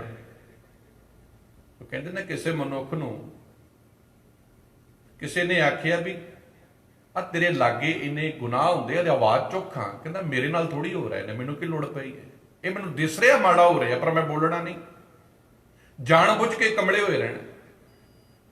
ਸਭ ਕਹਿੰਦੇ ਇਹ ਸੰਸਾਰੀ ਤਲ ਤੇ ਹੈ, ਧਾਰਮਿਕ ਦੁਨੀਆ 'ਚ ਵੀ ਹੈ, ਇਹਨੂੰ ਸਭ ਪਤਾ ਹੈ। ਚੰਗੇ ਕੰਮ ਕਰਨੇ ਮਨੁੱਖਾ ਜੀਵਨ ਦਾ ਮਨੋਰਥ ਹੈ, ਕਿਉਂਕਿ ਜੇ ਨਾ ਪਤਾ ਹੋਵੇ ਤੇ ਆਪਣੇ ਬੱਚੇ ਨੂੰ ਕਿਵੇਂ ਸਿਖਾਵੇ। ਆਪਣੇ ਬੱਚੇ ਨੂੰ ਤੇ ਕਹਿੰਦਾ ਪੁੱਤ ਵੇ ਸੱਚ ਬੋਲਣਾ ਚਾਹੀਦਾ, ਆਪਣੇ ਬੱਚੇ ਨੂੰ ਤੇ ਆਪਾਂ ਹੀ ਕਹਿੰਦੇ ਨਾ ਤੂੰ ਮੈਨੂੰ ਧੋਖਾ ਨਾ ਦਵੀਂ ਮੇਰੇ ਪੁੱਤਰਾ, ਤੂੰ ਝੂਠ ਨਾ ਬੋਲੀ ਮੇਰੇ ਨਾਲ, ਕਿਉਂਕਿ ਮੈਨੂੰ ਦਿਸ ਰਿਹਾ ਕਿ ਮੇਰਾ ਪੁੱਤ ਜੇ ਮੇਰੇ ਨਾਲ ਝੂਠ ਬੋਲੇਗਾ ਤੇ ਬੜਾ ਕੁਝ ਲੁਕਾਏਗਾ। ਕਿਉਂ ਨਾ ਮੈਂ ਇਹਨੂੰ ਚੰਗੇ ਗੁਣ ਹੁਣ ਤੋਂ ਸਿਖਾਵਾਂ, ਆਪ ਭਾਵੇਂ ਮੈਂ ਚੰਗਾ ਨਾ ਹੋਵਾਂ, ਪਰ ਮੈਂ ਆਪਣੇ ਬੱਚੇ ਤੋਂ ਆਸ ਕਰਦਾ ਉਹ ਚੰਗਾ ਹੋਵੇ।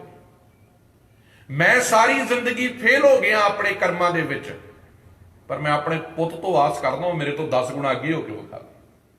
ਇਹ ਬੰਦੇ ਦੀ ਜ਼ਿੰਦਗੀ ਹੈ। ਛੋਟੇ ਛੋਟੇ ਬੱਚਿਆਂ ਦੇ ਦਿਮਾਗ ਉੱਤੇ ਸਟ੍ਰੈਸ ਪਾਇਆ ਹੋਇਆ ਹੈ, ਤੂੰ ਡਾਕਟਰ ਬਣਨਾ ਚਾਹੀਦਾ। ਹੋ ਸਕਦਾ ਉਹ ਬੱਚਾ ਡਰਾਇੰਗ ਦੇ ਨੂੰ ਪਸੰਦ ਕਰਦਾ ਹੋਵੇ, ਨਹੀਂ ਤੂੰ ਡਾਕਟਰ ਬਣਨਾ ਚਾਹੀਦਾ।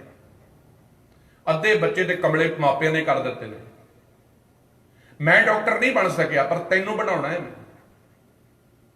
ਹੋ ਸਕਦਾ ਉਹ ਬੱਚਾ ਬਹੁਤ ਸੋਹਣਾ ਗੀਤਕਾਰ ਹੋਵੇ, ਹੋ ਸਕਦਾ ਬੱਚਾ ਬਹੁਤ ਸੋਹਣਾ ਕਵਿਤਾ ਲਿਖਾਰੀ ਹੋਵੇ, ਹੋ ਸਕਦਾ ਉਹ ਸਮਾਜ ਦੀ ਹਿੱਕ ਦੇ ਉੱਤੇ ਇਹੋ ਜਿਹੀ ਗੱਲ ਲਿਖ ਦੇਵੇ ਕਿ ਸੀਨਾ ਪਾੜ ਕੇ ਅੰਦਰੋਂ ਸੱਚ ਨਿਕਲ ਆਵੇ, ਪਰ ਨਹੀਂ, ਮੇਰੇ ਸੁਪਨੇ ਮੇਰਾ ਬੱਚਾ ਪੂਰਾ ਕਰੇ। ਇਹੀ ਦੁਨੀਆ ਦਾ ਵਿਧਾਨ ਹੈ, ਇਹੀ ਚੱਲ ਰਿਹਾ।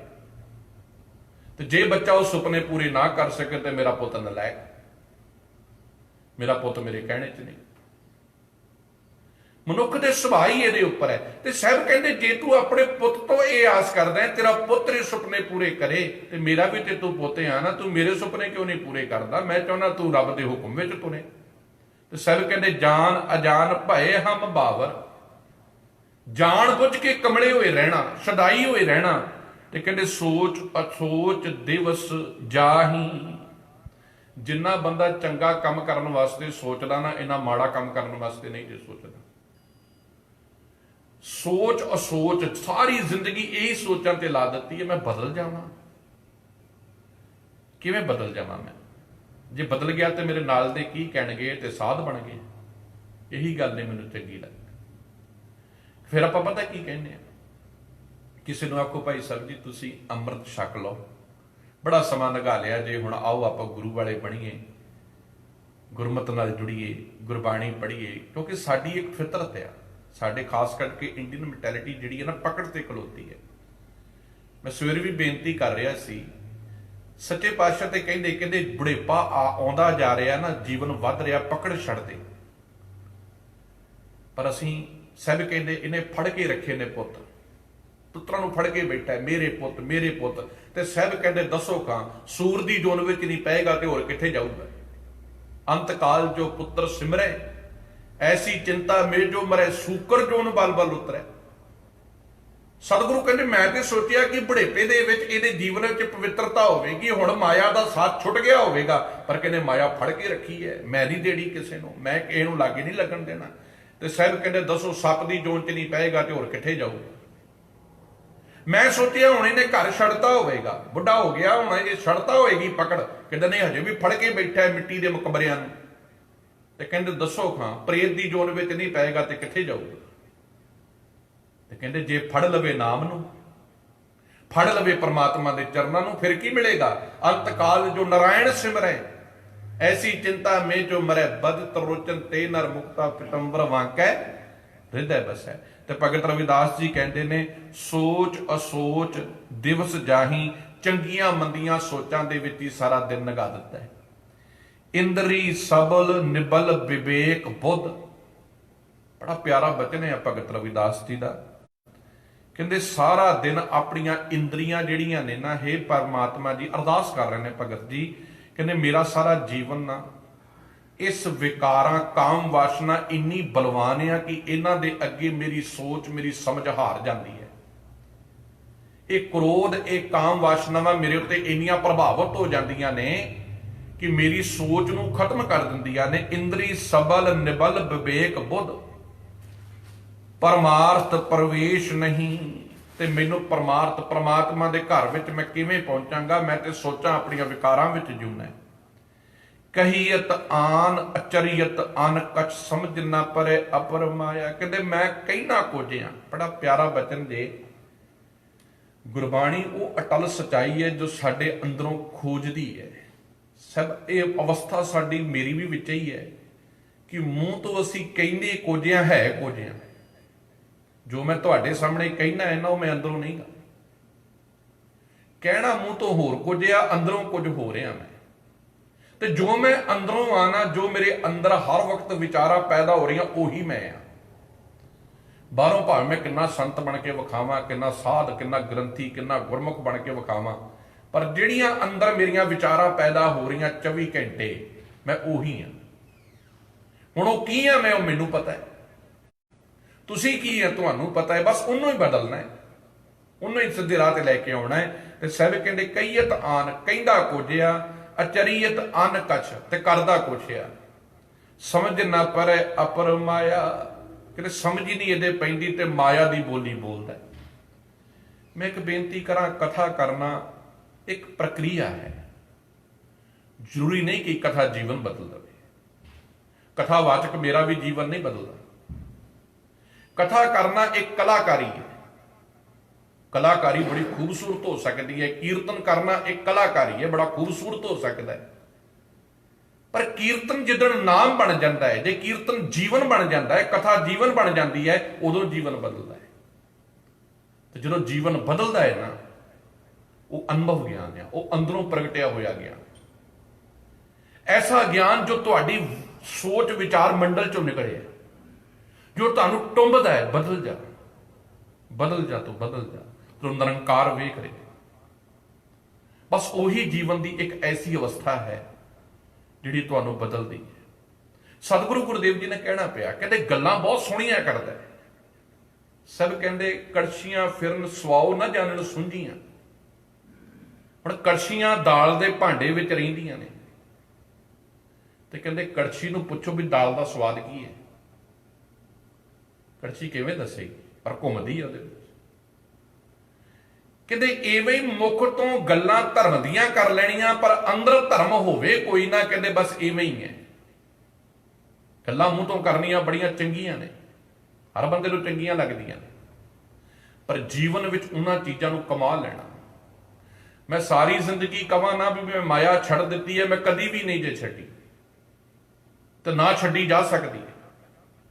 इसे नहीं ही अज सारे जिहड़े ने खलारा जिहड़ा खलारिया होया मेरे अंदर भी, क्योंकि अज धंधा है, सब कुछ वपार ते खलोता है।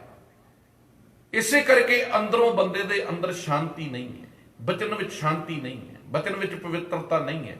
साहिब बाबा रविदास जी कहते कहंदा कुछ आ करदा कुछ आ, दोगला जीवन, दो मूहां वाला जीवन। आपां कहने ना कोई बंदा बड़ा सानूं पता लग जाए बड़ा खराब आ, बड़ा भैड़ा, ते आपां कहने दोगला है। दोगला शब्द अपने आप दे विच दलाल तो आया, पर दो सुभावां विच विचरना, करना कुछ ते होना अंदरों कुछ। ऐसा मनुख सब कहते बड़ा खतरनाक हो गया। तो भगत रविदास जी कहते कर की रहा है, यही तो कर रहे हैं मनुख। कहियत आन अचरियत अन कश, समझ ना पर अपर माया। इस माया के बंधन में ऐसा बझिया होया, समझ ही नहीं पा रहा। कह रविदास उदास दास मत। हुण आखिरी पंक्ति में भगत रविदास जी कहते, हे परमात्मा जी ये मेरे अवगुण ने, पर मैं तेरा दास हाँ, तेरे चरणों च आके कबूल कर रहा मैं अपने गुनाहां। बड़ा वड्डी गल हुंदी जे कॉन्फैस करना अपने अंदर दे अवगुणां नूं। गुरु दे दरबारे आपां क्यों आउंदे आ भला, क्यों आउंदे आपां गुरु दे कोल? तुसीं किते ईसाई नूं पुछ के वेखो, तू चर्च विच क्यों जांदा है, किते उहनूं क्वेश्चन करियो, वो पता की कहूगा, कॉन्फैस करन जाना है मैं उत्थे अपने गुनाहां नूं कबूलण जाना है। असीं की करन आउंदे आ? बहुत घट होणगे जिहड़े गुरु दे कोल आके कहणगे हों अपराधी गुनाहगार, नहीं ते मेरे वर्गे ते सहस खटे लाखो उड़ता वे। कैसा दुनिया दा धंधा। साहब कहंदे कहंदे कोई किसे नूं पैसे दे दवे ब्याज ते, क्रेडिट ते पैसे दे दवे, ते उन्होंने आखे भी तू इवें कर, किन्ना आपां पुछदे आ किन्ना ब्याज हो, कहंदा 2.5%। ज्यादा तो ज्यादा कोई बहुत औखी घड़ी च लैना होवे ते कोई कहूगा जी मैं तेनों 25% ते देना, ते होर कोई ज्यादा खून चूसण वाला होवे ते 50% ते ले लू। ये तो ज्यादा बंदा कित्थों भर लू? पर साहब कहते किते इहनूं पुछो खां, ये जो मेरे नाल धंधा करदा ना, मेरे नाल साहब कहते मेरे नाल बड़ा डूंगा सौदा करदा है। किवें? सहस खटे 100 चढ़ाउंदा है ते मंगदा किन्ना है? लख कोड़ धावे, 10 गुणा ब्याज मंगदा मेरे को।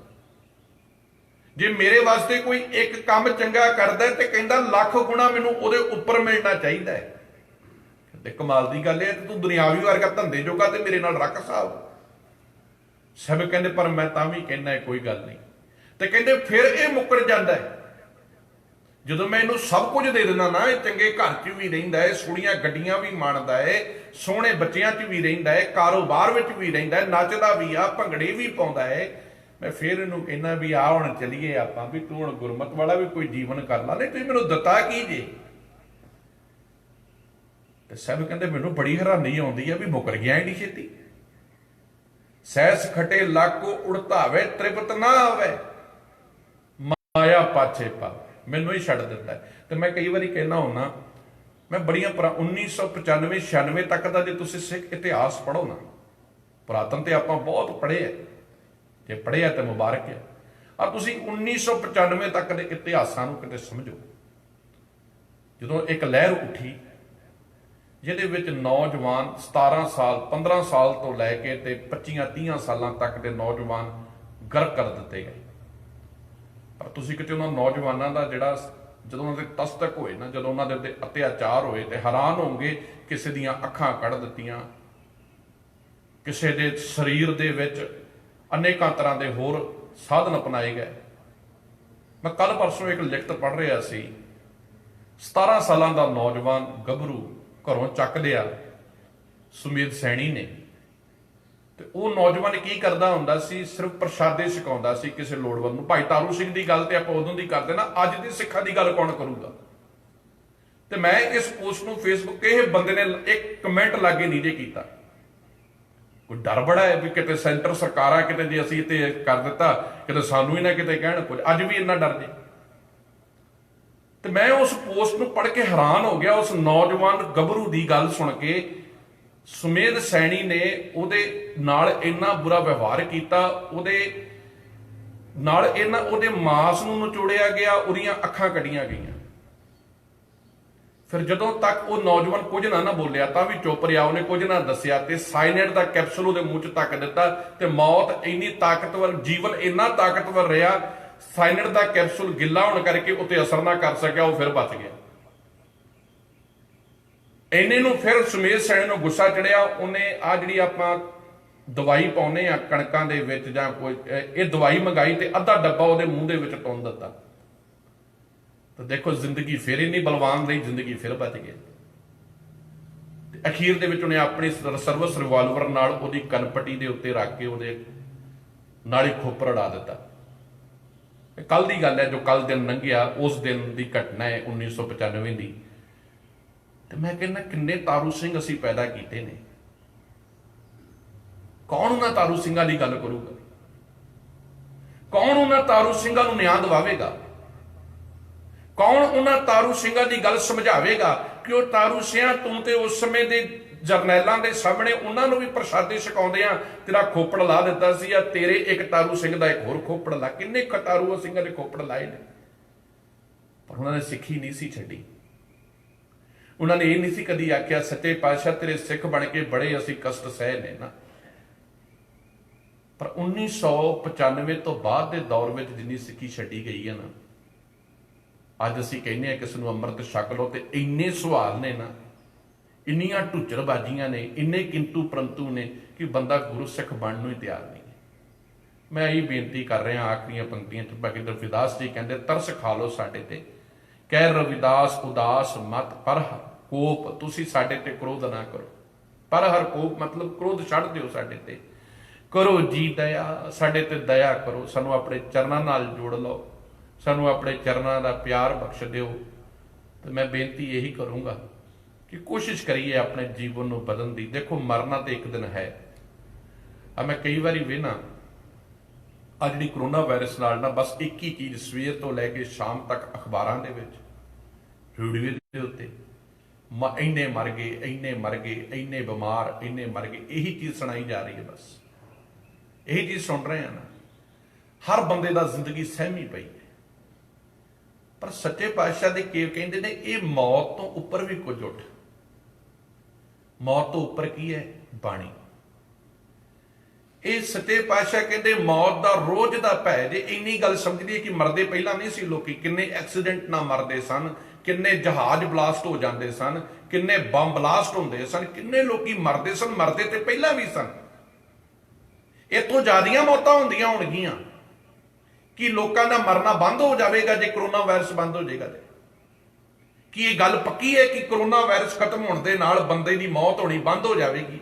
ਨਹੀਂ, ਮਰਨਗੇ ਬੰਦੇ, ਤਾਂ ਮੌਤਾਂ ਤਾਂ ਵੀ ਹੋਣਗੀਆਂ ਤੇ ਮੌਤਾਂ ਦੇ ਵਿੱਚੋਂ ਬਚਣਗੇ ਵੀ ਲੋਕ, ਜਿਵੇਂ ਅੱਜ ਬਚ ਰਹੇ ਨੇ। ਪਰ ਸੱਚ ਜਾਣਿਓ, ਜਿਹੜਾ ਭੈ ਪੈਦਾ ਕਰਕੇ ਕੁਝ ਕੀਤਾ ਜਾਂਦਾ ਨਾ, ਉਹਦਾ ਬੜਾ ਵੱਡਾ ਨੁਕਸਾਨ ਹੁੰਦਾ ਜੀ। ਤੇ ਸਾਹਿਬ ਕਹਿੰਦੇ ਰੋਜ਼ ਮਰਨ ਨਾਲੋਂ, ਇਸੇ ਕਰਕੇ ਗੁਰੂ ਨਾਨਕ ਪਾਤਸ਼ਾਹ ਨੇ ਜਦੋਂ ਸਿੱਖ ਨੂੰ ਗੱਲ ਕਹੀ ਨਾ, ਧੰਨ ਗੁਰੂ ਅਰਜਨ ਦੇਵ ਜੀ ਕਹਿੰਦੇ ਪਹਿਲਾ ਮਰਨ ਕਬੂਲ। ਜਦੋਂ ਮੌਤ ਕਬੂਲ ਹੀ ਕਰ ਲਈ ਜਾਵੇ ਤੇ ਫਿਰ ਡਰ ਨਹੀਂ ਕੋਈ ਰਹਿੰਦਾ। ਸੋ ਕੋਸ਼ਿਸ਼ ਕਰੀਏ ਗੁਰਮਤਿ ਦੇ ਗਾਡੀ ਰਾਹ ਤੇ ਚੱਲਣ ਦੀ, ਜੀਵਨ ਨੂੰ ਸਮਝਣ ਦੀ। ਗੁਰੂ ਜੀ ਕਿਰਪਾ ਕਰਨ। ਬੜਾ ਵਧੀਆ ਜਿੰਨੇ ਕ ਆਪਾਂ ਜੁੜਦੇ ਆ, ਐਤਵਾਰ ਦਾ ਦੀਵਾਨ ਚੱਲ ਰਿਹਾ, ਕੋਸ਼ਿਸ਼ ਕਰੀਏ ਗੁਰਮਤਿ ਨਾਲ ਜੁੜਨ ਦੀ, ਗੁਰਬਾਣੀ ਨੂੰ ਸਮਝਣ ਦੀ। ਸੋ ਕੋਸ਼ਿਸ਼ ਇਹੀ ਹੈ ਕਿ ਗੁਰੂ ਸ਼ਬਦ ਦੀ ਵਿਚਾਰ ਨੂੰ ਆਪ ਤੱਕ ਰੱਖਣ ਦਾ ਭਾਵ ਇਹ ਹੈ ਕਿ ਅਸੀਂ ਗੁਰੂ ਦੇ ਦੱਸੇ ਮੱਤ ਤੇ ਚੱਲੀਏ, ਆਪਣੇ ਆਪ ਨੂੰ ਤਰਾਸ਼ ਲਈਏ, ਆਪਣੇ ਆਪ ਨੂੰ ਸੰਭਾਲ ਲਈਏ, ਆਪਣੇ ਆਪ ਨੂੰ ਵਿਚਾਰ ਲਈਏ। ਕਿਤੇ ਸਾਡੀ ਹਾਲਤ ਉਸ ਖੋਤੇ ਦੇ, ਕਹਿੰਦੇ ਮੁੱਲਾ ਨਸਰੁੱਦੀਨ, ਹਮੇਸ਼ਾ ਉਹਦੇ ਕੋਲ ਇੱਕ ਖੋਤਾ ਹੁੰਦਾ ਸੀ, ਉਹਨੂੰ ਕੋਈ ਟਾਕੀ ਲੱਭਣੀ, ਉਹਨੂੰ ਕੋਈ ਚੀਜ਼ ਲੱਭਣੀ, ਉਹਨੇ ਆਪਣੇ ਖੋਤੇ ਤੇ ਲਪੇਟ ਦੇਣੀ। ਇੱਕ ਦਿਨ ਉਹਨੂੰ ਕੋਈ ਪੁੱਛਦਾ, ਕਹਿੰਦਾ ਤੂੰ ਆਪਣੇ ਖੋਤੇ ਉੱਤੇ ਸਭ ਕੁਝ ਲੱਦਦਾ ਰਹਿੰਦਾ ਹੈ, ਜੋ ਟਾਕੀ ਲੱਭਦੀ ਹੈ, ਕਿਤੇ ਕੋਈ ਹਾਰ ਲੱਭ ਗਿਆ, ਕੁਝ ਲੱਭ ਗਿਆ, ਸਭ ਖੋਤੇ ਤੇ ਲੱਦ ਦਿੰਦਾ। ਕਹਿੰਦਾ ਇਹ ਖੋਤਾ ਨਹੀਂ ਹੈ, ਮੇਰਾ ਦੋਸਤ ਹੈ, ਮੇਰਾ ਜੀਵਨ ਹੈ। ਮੈਂ ਇਸ ਖੋਤੇ ਵੱਲ ਰੋਜ਼ ਵੇਖਦਾ ਵਾਂ ਕਿ ਵੀ ਇਹ ਆਲਸੀ ਵੀ ਹੈ ਤੇ ਮੇਰਾ ਭਾਰ ਵੀ ਢੋਂਦਾ ਹੈ ਤੇ ਮੇਰਾ ਮਿੱਤਰ ਹੈ। ਤੇ ਮੈਂ ਇਸ ਖੋਤੇ ਨੂੰ ਸਾਰੀ ਜ਼ਿੰਦਗੀ ਸੰਭਾਲ ਕੁਛ ਕਰਦਾ ਰਹਿਣਾ, ਪਰ ਮੈਂ ਫਿਰ ਵੇਖਣਾ ਫਿਰ ਜਾ ਕੇ ਮਿੱਟੀ 'ਚ ਹੀ ਲੇਟਦਾ। ਮੈਂ ਇਹਨੂੰ ਇੰਨਾ ਸ਼ਿੰਗਾਰ ਕੇ ਰੱਖਦਾ, ਮੈਂ ਸੋਚਦਾ ਸ਼ਾਇਦ ਕਿਤੇ ਮੇਰੇ ਸ਼ਿੰਗਾਰਨ ਦੇ ਨਾਲ ਇਹਦੇ ਅੰਦਰ ਦੀ ਸਮਝ ਆ ਜਾਵੇ ਕਿ ਮੈਂ ਹੁਣ ਖੋਤਾ ਨਹੀਂ ਰਿਹਾ, ਹੁਣ ਮੈਂ ਬੰਦਿਆਂ 'ਚ ਰਹਿਣਾ ਹੈ, ਹੁਣ ਮੈਂ ਬੰਦਿਆਂ ਵਰਗਾ ਹਾਂ। ਪਰ ਕਹਿੰਦੇ ਮੈਂ ਬੜਾ ਹੈਰਾਨ ਹੁੰਦਾ ਜਦੋਂ ਮੈਂ ਸਭ ਕੁਝ ਨਵਾ ਧਵਾ ਕੇ ਇਹਨੂੰ ਫਿਰ ਲੈ ਕੇ ਫਿਰ ਜਾ ਕੇ ਮਿੱਟੀ 'ਚ ਲੇਟਣ ਲੱਗ ਪਈ। ਸੱਚੇ ਪਾਤਸ਼ਾਹ ਨੇ ਵੀ ਸਾਨੂੰ ਖੋਤਿਆਂ ਤੋਂ ਚੁੱਕ ਕੇ ਇਹਨਾਂ ਮਨੁੱਖ ਬਣਾਇਆ ਸੀ, ਪਰ ਅਸੀਂ ਫਿਰ ਜਾ ਕੇ ਲੇਟਦੇ ਉੱਥੇ ਹੀ। ਸੋ ਗੁਰੂ ਜੀ ਕਿਰਪਾ ਕਰਨ, ਗੁਰਮਤਿ ਦੇ ਗਾਡੀ ਰਾਹ ਤੇ ਚਲੀਏ, ਬਾਣੀ ਪੜ੍ਹਦੇ ਹਾਂ, ਵਿਚਾਰ ਕਰਦੇ ਹਾਂ, ਹੋਈਆਂ ਭੁੱਲਾਂ ਗਲਤੀਆਂ ਦੀ ਖਿਮਾ। ਰੋਜ਼ਾਨਾ ਕੋਸ਼ਿਸ਼ ਕਰਿਆ ਕਰੋ ਅੰਮ੍ਰਿਤ ਵੇਲੇ ਗੁਰਦੁਆਰਾ ਸਾਹਿਬ ਪਾਤਸ਼ਾਹ ਦੇ ਪੇਜ ਤੋਂ, ਜੋ ਸੱਚਖੰਡ ਦਰਬਾਰ ਸ੍ਰੀ ਹਰਿਮੰਦਰ ਸਾਹਿਬ ਤੋਂ ਪਾਵਨ ਹੁਕਮਨਾਮਾ ਸਾਹਿਬ ਆਉਂਦੇ ਨੇ, ਉਹਨਾਂ ਦੀ 15-20 ਮਿੰਟ ਦੇ ਵਿੱਚ ਵਿਚਾਰ ਕੀਤੀ ਜਾਂਦੀ ਹੈ, ਤਾਂ ਕਿ ਆਪਾਂ ਘਰ ਬੈਠ ਕੇ ਰੋਜ਼ਾਨਾ ਗੁਰੂ ਸ਼ਬਦ ਦੀ ਵਿਚਾਰ ਨਾਲ ਜੁੜ ਸਕੀਏ। ਜਿਨ੍ਹਾਂ ਨੇ ਪੇਜ ਲਾਈਕ ਨਹੀਂ ਕੀਤਾ ਉਹ ਜ਼ਰੂਰ ਲਾਈਕ ਕਰੋ ਜੀ, ਤੇ ਰੋਜ਼ ਗੁਰਬਾਣੀ ਨਾਲ ਜੁੜੋ। ਆਪਾਂ ਘਰ ਬੈਠਿਆਂ ਗੁਰਮਤਿ ਦੇ ਧਾਰਨੀ ਹੋਈਏ, ਤੇ ਕੋਸ਼ਿਸ਼ ਕਰੀਏ ਛੇਤੀ ਤੋਂ ਛੇਤੀ ਇਹ ਲੋਕਡਾਊਨ ਖੁੱਲੇ ਤੇ ਆਪਾਂ ਗੁਰੂ ਜੀ ਕੇ ਚਰਨਾਂ ਵਿੱਚ ਹਾਜ਼ਰ ਹੋ ਸਕੀਏ। ਸਾਰਿਆਂ ਦਾ ਜੀ ਆਇਆਂ ਨੂੰ, ਸਾਰਿਆਂ ਦੇ ਘਰਾਂ ਵਿੱਚ ਗੁਰੂ ਜੀ ਤੰਦਰੁਸਤੀ ਵਰਤਾਉਣ। ਆਓ ਆਨੰਦ ਸਾਹਿਬ ਦਾ ਪਾਠ ਕਰੀਏ। ਦੀਵਾਨ ਦੀ ਸਮਾਪਤੀ ਹੈ। ਵਾਹਿਗੁਰੂ ਜੀ ਕਾ ਖਾਲਸਾ, ਵਾਹਿਗੁਰੂ ਜੀ ਕੀ ਫਤਿਹ। ਰਾਮ ਕਲੀ ਮਹੱਲਾ ਤੀਜਾ। ਆਨੰਦ ਇੱਕ ਓੰਕਾਰ ਸਤਿਗੁਰੂ ਪ੍ਰਸਾਦ। ਆਨੰਦ ਪਿਆ ਮੇਰੀ ਮਾਏ, ਸਤਿਗੁਰੂ ਮੈਂ ਪਾਇਆ, ਸਤਿਗੁਰ ਤਾਂ ਪਾਇਆ ਸਹਿਜ ਸੇਤੀ। ਮਨ ਵਜੀਆਂ ਵਧਾਈਆਂ, ਰਾਗ ਰਤਨ ਪਰਵਾਰ ਭਰੀਆਂ। ਸ਼ਬਦ ਗਾਵਣ ਆਈਆਂ, ਸ਼ਬਦੋਤਾਂ ਗਾਵੋ ਹਰੀ ਕੇਰਾ। ਮਨ ਜਨੀ ਵਸਾਇਆ, ਕਹਿ ਨਾਨਕ ਆਨੰਦ ਹੋਵਾ, ਸਤਿਗੁਰੂ ਮੈਂ ਪਾਇਆ। ਇਹ ਮਨ ਮੇਰਿਆ ਤੂੰ ਸਦਾ ਰੋ ਹਰਨਾਲੇ, ਹਰਨਾਲ ਰਹੋ ਤੂੰ ਮਨ ਮੇਰੇ। ਦੁੱਖ ਸਭ ਵਿਸਾਰਨਾ, ਅੰਗੀਕਾਰੋ ਕਰੇ ਤੇਰਾ ਕਾਰ। ਸਭ ਸਵਾਰਨਾ, ਸਭਨਾ ਗੱਲਾਂ ਸਮਰੱਥ ਸੁਆਮੀ। ਸੋ ਕਿਉ ਮਨੋ ਵਿਸਾਰੇ, ਕਹਿ ਨਾਨਕ ਮਨ ਮੇਰੇ ਸਦਾ ਰੋ ਹਰਨਾਲੇ। ਸਾਚੇ ਸਾਹਿਬਾ ਕਿਆ ਨਾਹੀ ਕਰ ਤੇਰਾ, ਕਰਤਾ ਤੇਰਾ ਸਭ ਕੁਛ ਹੈ। ਜਿਸ ਤੇ ਹੈ ਸੋ ਪਾਵੇ, ਸਦਾ ਸਿਫਤ ਸਲਾਹ ਤੇਰੀ। ਨਾਮ ਮਨ ਵਸਾਵੇ, ਨਾਮ ਜਿਨ ਕੈ ਮਨ ਵਸਿਆ। ਵਾਜੇ ਸ਼ਬਦ ਕਨੇਰੇ, ਕਹਿ ਨਾਨਕ ਸੱਚੇ ਸਾਹਿਬ ਕਿਆ ਨਾਹੀ ਕਰ ਤੇਰਾ। ਸਾਚਾ ਨਾਮ ਮੇਰਾ ਆਧਾਰੋ, ਸਾਚ ਨਾਮ ਆਧਾਰ ਮੇਰਾ। ਜਿਨ ਭੁੱਖਾਂ ਸਭ ਗਵਾਈਆਂ, ਕਰ ਸ਼ਾਂਤ ਸੁਖ ਮਨ ਆਏ ਵਸਿਆ। ਜਿਨ ਇੱਛਾ ਸਭ ਪੁਜਾਈਆਂ, ਸਦਾ ਕੁਰਬਾਨ ਕੀਤਾ ਗੁਰ ਵਿਟੋਂ। ਜਿਸ ਦੀਆਂ ਇਹ ਵਡਿਆਈਆਂ, ਕਹਿ ਨਾਨਕ ਸੁਣੋ ਸੰਤੋ।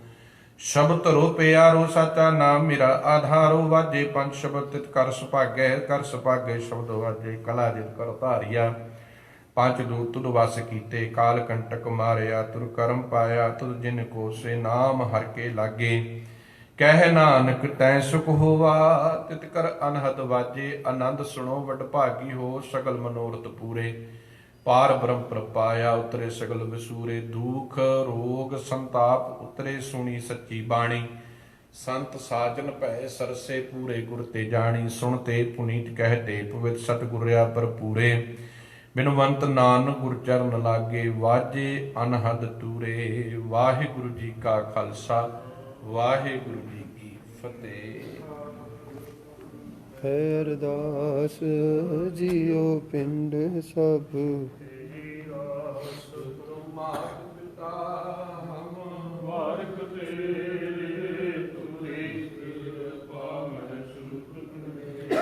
ਹੋਏ ਨਾ ਜਾਣੈ ਤੁਮਰਾ ਅੰਤ। ਉਚੇ ਤੇ ਉੱਚਾ ਭਗਵੰਤ, ਸਗਲ ਸਮਗਰੀ ਤੁਮਰੈ ਸੂਤਰ ਧਾਰੀ। ਤੁਮ ਤੇ ਹੋਏ ਸੋ ਅਖਲਾਈ, ਤੁਮਰੇ ਗਤ ਮਿਤ ਤੁਮਰੀ ਬਿਆਨੀ। ਨਾਨਕ ਦਾਸ ਬੋਲਾਂ ਜੀ। ਵਾਹਿਗੁਰੂ ਵਾਹਿਗੁਰੂ ਅਰਦਾਸ ਸਿੱਖ ਓੰਕਾਰ ਵਾਹਿਗੁਰੂ ਜੀ ਕੀ ਫਤਿਹ। ਸ੍ਰੀ ਭਗਵਤੀ ਜੀ ਸਹਾਇ। ਵਾਰ ਸ੍ਰੀ ਭਗਵਤੀ ਜੀ ਕੀ ਪਾਤਸ਼ਾਹ ਦਸਵੀਂ ਪ੍ਰਥਮ ਭਗਵਤੀ ਸੁਖਿਆਇ। ਗੁਰੂ ਨਾਨਕ ਨਹੀਂ ਧਿਆਇ ਭਗਵਤੀ ਅਮਰਦਾਸ ਰਾਮਦਾਸ ਜੀ ਸਹਾਇ। ਜਨ ਹਰ ਗੋਬਿੰਦ ਨਾਮ ਸਿਮਰੋ, ਸ੍ਰੀ ਹਰਿ ਰਾਇ। ਸ੍ਰੀ ਹਰਿ ਕ੍ਰਿਸ਼ਨ ਧਿਆਈਐ, ਜਿਸ ਡਿਠੇ ਸੰਤ ਜਾਏ। ਤੇਗ ਬਹਾਦਰ ਸਿਮਰਿਐ, ਧਨ ਨਾਮ ਦੇ ਆਵੈ। ਧਾਇ ਸਭ ਥਾਈ ਹੋਏ ਸਹਾਇ। ਦਸਵੇਂ ਪਿਤਾ ਧੰਨ ਧੰਨ ਸਾਹਿਬ ਸ੍ਰੀ ਗੁਰੂ ਗੋਬਿੰਦ ਸਿੰਘ ਮਹਾਰਾਜ। ਸਭ ਥਾਈ ਚੌਥਾ ਪਾਤਸ਼ਾਹ ਜੋਤ ਸਾਹਿਬ ਸ੍ਰੀ ਗੁਰੂ ਗ੍ਰੰਥ ਸਾਹਿਬ ਜੀ ਦੇ ਪਾਠ ਦੀਦਾਰ ਦਾ ਧਿਆਨ ਕਰਕੇ। ਖਾਲਸਾ ਜੀ ਸਾਹਿਬ ਗੁਰੂ ਜੀ ਵਾਹਿਗੁਰੂ। ਪੰਜਾਂ ਪਿਆਰਿਆਂ ਚੌਹਾਂ ਸਾਹਿਬਜ਼ਾਦਿਆਂ 40 ਮੁਕਤਿਆਂ ਹੱਟੀਆਂ ਜਪੀਆਂ ਤਪੀਆਂ। ਜਿਨ੍ਹਾਂ ਨਾਮ ਜਪਿਆ ਵੰਡ ਕੇ ਛਕਿਆ, ਦੇ ਕਲਾਈ ਤੇ ਗਵਾਹੀ ਦੇਖ ਕੇ ਅੰਦਰ ਕੀਤਾ। ਤਨਾ ਪਿਆਰਿਆਂ ਸਚਿਆਰਿਆਂ ਦੀ ਕਮਾਈ ਦਾ ਧਿਆਨ ਕਰਕੇ। ਖਾਲਸਾ ਜੀ ਸਾਹਿਬ ਗੁਰੂ ਜੀ ਵਾਹਿਗੁਰੂ। ਨਾਲ ਸਿੰਘਾਂ ਸਿੰਘਣੀਆਂ ਨੇ ਧਰਮ ਹੇਤ ਸੀਸ ਦਿੱਤੇ, ਬੰਦ ਬੰਦ ਕਟਾਏ। ਖੋਪਰੀਆਂ ਲੋਹਾਈਆਂ, ਚਰਖੀਆਂ ਤੇ ਚੜੇ ਤਨ ਆਰਿਆਂ ਨਾਲ ਚਿਰਾਏ, ਗੁਰਦੁਆਰਿਆਂ ਦੀ ਸੇਵਾ ਲਈ ਕੁਰਬਾਨੀਆਂ ਕੀਤੀਆਂ, ਘਰ ਨਹੀਂ ਹਾਰਿਆ। ਸਿੱਖੀ ਕੈਸਾ ਸਵਸਨ ਨਾਮ ਨਿਭਾਈ, ਤਨਾਂ ਦੀ ਕਮਾਈ ਦਾ ਧਿਆਨ ਕਰਕੇ। ਖਾਲਸਾ ਜੀ ਸਾਹਿਬ ਬੋਲੋ ਜੀ ਵਾਹਿਗੁਰੂ। ਪੰਜਾਂ ਤਖਤਾਂ ਸਰਬੱਤ ਗੁਰਦੁਆਰਿਆਂ ਦਾ ਧਿਆਨ ਕਰਕੇ। ਬੋਲੋ ਜੀ ਵਾਹਿਗੁਰੂ। ਨਿਤਨੇਮ ਸਰਬੱਤ ਖਾਲਸਾ ਜੀ ਕੀ ਅਰਦਾਸ ਹੈ ਜੀ। ਸਰਬੱਤ ਖਾਲਸਾ ਜੀ ਕੋ ਵਾਹਿਗੁਰੂ। ਵਾਹਿਗੁਰੂ ਵਾਹਿਗੁਰੂ ਨਾਮ ਚਿਤਾ ਵਿੱਚ ਤਾਵਨ ਕਾ ਸਦਕਾ ਸਰਬ ਸੁਖ ਹੋਵੇ। ਜਹਾਂ ਜਹਾਂ ਖਾਲਸਾ ਜੀ ਸਾਹਿਬ ਤਹਾਂ ਤਹਾਂ ਰਖਿਆ ਰਹਿ। ਦੇਖ ਦੇਖ ਫਤਿਹ ਕੀ ਪੈਜ ਪੰਥ ਕੀ ਜੀਤ। ਸ੍ਰੀ ਸਾਹਿਬ ਜੀ ਸਹਾਇ ਖਾਲਸਾ ਜੀ ਕੇ ਬੋਲ ਵਾਲੇ। ਬੋਲੋ ਜੀ ਵਾਹਿਗੁਰੂ। ਸਿੱਖਾਂ ਨੂੰ ਸਿੱਖੀ ਦਾਨ, ਕੇਸ ਦਾਨ, ਰਹਿਤ ਦਾਨ, ਵਿਵੇਕ ਦਾਨ, ਸਭ ਦਾਨ, ਭਰੋਸਾ ਦਾਨ, ਅਸਰ ਦਾਨ, ਨਾਮ ਦਾਨ। ਸ੍ਰੀ ਅੰਮ੍ਰਿਤਸਰ ਸਾਹਿਬ ਜੀ ਕੇ ਦਰਸ਼ਨ ਇਸ਼ਨਾਨ। ਚੌਕੀਆਂ ਝੰਡੇ ਬੁੰਗੇ ਜੁਗੋ ਜੁਗ ਆਟਾਉ, ਧਰਮ ਕਾ ਜੈਕਾਰ। ਬੋਲੋ ਜੀ ਵਾਹਿਗੁਰੂ। ਸਿੱਖਾਂ ਦਾ ਮਾਨਿਓ ਮਤ ਅੱਛੀ ਮਤ ਪਦ ਰੱਖਾ। ਵਾਹਿਗੁਰੂ ਹੈ ਕਾਲ ਪੁਰਖ ਆਪਣੇ ਪੰਥ ਦੇ ਸਦਾ ਸਹਾਈ ਦਾ ਤਾਰ ਦੀ। ਉਹ ਨਨਕਾਣਾ ਸਾਹਿਬ ਤੇ ਹੋਰ ਗੁਰਦੁਆਰਿਆਂ ਗੁਰਧਾਮਾਂ ਦੇ ਜਿਨ੍ਹਾਂ ਤੋਂ ਪੰਥ ਨੂੰ ਵਿਛੋੜਿਆ ਗਿਆ ਹੈ, ਖੁੱਲੇ ਦਰਸ਼ਨ ਦੀ ਰਾਹ, ਸੇਵਾ ਸੰਭਾਲ ਦਾ ਦਾਨ।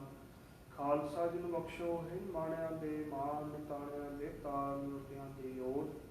ਧੰਨ ਧੰਨ ਸਾਹਿਬ ਸ੍ਰੀ ਗੁਰੂ ਨਾਨਕ ਦੇਵ ਜੀ ਮਹਾਰਾਜ, ਧੰਨ ਸਾਹਿਬ ਸ੍ਰੀ ਗੁਰੂ ਗੋਬਿੰਦ ਸਿੰਘ ਮਹਾਰਾਜ, ਦਸਾਂ ਪਾਤਸ਼ਾਹੀ ਗਿਆਤਮ ਜੋਤ ਸਾਹਿਬ ਸ੍ਰੀ ਗੁਰੂ ਗ੍ਰੰਥ ਸਾਹਿਬ ਮਹਾਰਾਜ। ਸੱਚੇ ਪਿਤਾ ਜੀ ਆਪ ਜੀ ਦੇ ਹਜ਼ੂਰ ਅਰਦਾਸ ਬੇਨਤੀ ਹੈ। ਸਤਿਗੁਰੂ ਜੀਓ ਆਦਰ ਕਰਦੇ ਪ੍ਰੀਤਵਾਨ ਸਰਦਾਰ ਸਤਵੰਤ ਸਿੰਘ ਢਿੱਲੋਂ ਸਮੂਹ ਢਿੱਲੋਂ ਪਰਿਵਾਰ ਵੱਲੋਂ ਸਤਿਗੁਰੂ ਜੀ ਆਪ ਜੀ ਦੇ ਸ਼ਬਦ ਰੂਪ ਚਰਨਾਂ ਨੂੰ ਪਰਸਦਿਆਂ ਹੋਇਆਂ ਸਤਿਗੁਰੂ ਜੀਓ ਕਾਰਜਾਂ ਦੀ ਸਫਲਤਾ ਦੇ ਲਈ ਸਤਿਗੁਰੂ ਜੀ ਆਪ ਜੀ ਦਾ ਸ਼ੁਕਰਾਨਾ ਕਰਦਿਆਂ ਹੋਇਆਂ ਸਤਿਗੁਰੂ ਜੀਓ ਘਰ ਵਿੱਚ ਸੁਖ ਸ਼ਾਂਤੀ ਚੜ੍ਹਦੀ ਕਲਾ ਦੇ ਲਈ ਸਤਿਗੁਰੂ ਜੀਓ ਆਪ ਜੀ ਦੀ ਪਾਵਨ ਬਾਣੀ ਦਾ ਓਟ ਆਸਰਾ ਲਿਆ। ਸਤਿਗੁਰੂ ਜੀ ਆਪ ਜੀ ਦੀ ਪਾਵਨ ਹਜ਼ੂਰੀ ਅੰਦਰ ਸ੍ਰੀ ਸੁਖਮਨੀ ਸਾਹਿਬ ਦੇ ਜਾਪ ਹੋਏ ਉਪਰੰਤ ਸ਼ਬਦ ਕੀਰਤਨ, ਗੁਰ ਸ਼ਬਦ ਵਿਚਾਰਾ, 6 ਪੌੜੀਆਂ ਆਨੰਦ ਸਾਹਿਬ ਜੀ ਕੇ ਪਾਠ ਹੋਏ। ਸਤਿਗੁਰੂ ਜੀਓ ਬਾਣੀ ਪੜ੍ਹਦਿਆਂ ਆਪ ਜੀ ਦੀਆਂ ਪਾਵਨ ਸੇਵਾਵਾਂ ਕਰਦਿਆਂ ਹੋਈਆਂ ਅਨੇਕ ਪ੍ਰਕਾਰ ਦੀਆਂ ਭੁੱਲਾਂ ਦੋਸ਼ੀਆਂ ਦੀ ਮਾਫੀ ਬਖਸ਼ਣੀ।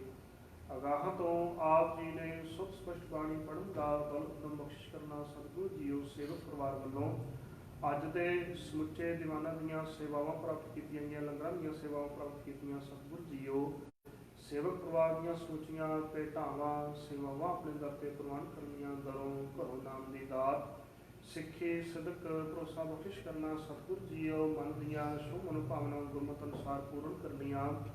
ਬੱਚਿਆਂ ਨੂੰ ਗੁਰਮਤਿ ਦੀਆਂ ਦਾਤਾਂ ਬਖਸ਼ਿਸ਼ ਕਰਨੀਆਂ। ਸਿਰ 'ਤੇ ਮਿਹਰ ਹੱਥ ਰੱਖ ਕੇ ਮਾਤਾ ਪਿਤਾ ਦੇ ਆਗਿਆਕਾਰੀ ਬਣਾਉਣਾ। ਸਤਿਗੁਰੂ ਜੀ ਅੰਮ੍ਰਿਤ ਵੇਲੇ ਤੋਂ ਲੈ ਕਰਕੇ ਬੇਅੰਤ ਸੰਗਤਾਂ ਨੇ ਆਪ ਜੀ ਦੇ ਚਰਨਾਂ ਨੂੰ ਪਰਸਿਆ। ਸੰਗਤ ਦੀ ਹਾਜ਼ਰੀ ਤਿਲ ਫੁਲ ਭੇਟਾਵਾਂ ਆਪਣੇ ਦਰ 'ਤੇ ਪ੍ਰਵਾਨ ਕਰਨੀਆਂ। ਸਤਿਗੁਰੂ ਜੀ ਸੇਵਕ ਪਰਿਵਾਰ ਵੱਲੋਂ ਆਪ ਜੀ ਨੂੰ ਸੁੰਦਰ ਪੁਸ਼ਾਕੇ ਭੇਟ ਕੀਤੇ ਗਏ। ਸਤਿਗੁਰੂ ਜੀ ਵਿੱਚ ਭੇਟਾਵਾਂ ਹਾਜ਼ਰ ਕੀਤੀਆਂ। ਸੇਵਕ ਦੀਆਂ ਸਮੁੱਚੀਆਂ ਭੇਟਾਵਾਂ ਸੇਵਾਵਾਂ ਆਪਣੇ ਦਰ 'ਤੇ ਪ੍ਰਵਾਨ ਕਰਨੀਆਂ। ਸਤਿਗੁਰੂ ਜੀਓ ਦੀਵਾਨਾਂ ਦੀ ਸੰਪੂਰਨਤਾ ਨੂੰ ਲੈ ਕਰਕੇ ਆਪ ਜੀ ਦੀ ਪਾਵਨ ਹਜ਼ੂਰੀ ਅੰਦਰ ਕੜਾਹ ਪ੍ਰਸ਼ਾਦ ਦੇ ਤਿਆਰ ਕਰਕੇ ਹਾਜ਼ਰ ਹੈ। ਆਪ ਜੀ ਭੋਗ ਲਾਓ ਲੱਗਿਆ ਭੋਗ ਪ੍ਰਸ਼ਾਦ ਸੰਗਤ ਨੂੰ ਵਰਤਾਉਣ ਦੀ ਆਗਿਆ ਬਖਸ਼ਿਸ਼ ਕਰੋ। ਕਿਰਪਾ ਕਰੋ ਪਾਵਨ ਹੁਕਮ ਦੀ ਬਖਸ਼ਿਸ਼ ਕਰੋ। ਸਹੀ ਪਿਆਰੇ ਮੇਲ ਜਿਨ੍ਹਾਂ ਮਿਲਿਆ ਆਪ ਜੀ ਦਾ ਨਾਮ ਚਿਤਿਆ ਹੋਇਆ। ਨਾਨਕ ਨਾਮ ਚੜ੍ਹਦੀ ਕਲਾ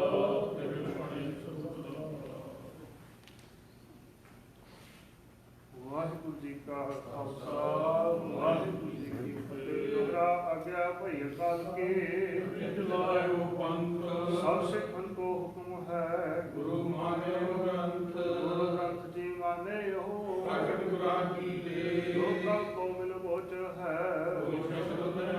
ਰਾਜ ਕਰੇਗਾ ਖਾਲਸਾ ਬਾਕੀ ਰਹੇਗਾ ਕੋਈ ਵਾਰ ਹੋਏ ਸੰਗ ਲੈਂਗੇ ਬੱਚੇ ਸ਼ਰਨ ਜੋ ਹੋਏ। ਵਾਹਿਗੁਰੂ ਨਾਮ ਜਹਾਜ ਹੈ ਖੜੇ ਸੁਤਰੇ ਪਾਰ ਲੋ ਸ਼ਰਧਾ ਕਰ ਸੇਵਤੇ ਗੁਰਬਾਣੀ ਉਤਾਰਨ ਹਾਰ।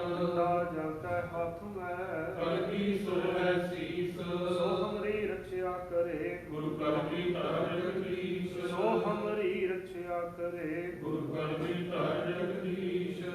ਬੋਲੇ ਸੋ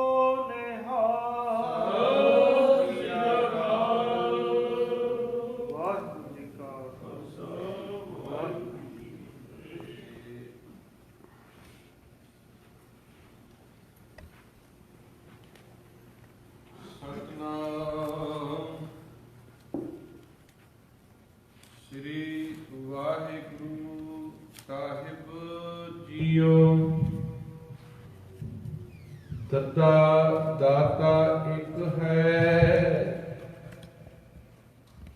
ਸਭ ਕੋ ਦੇਵਨ ਹਾਰ,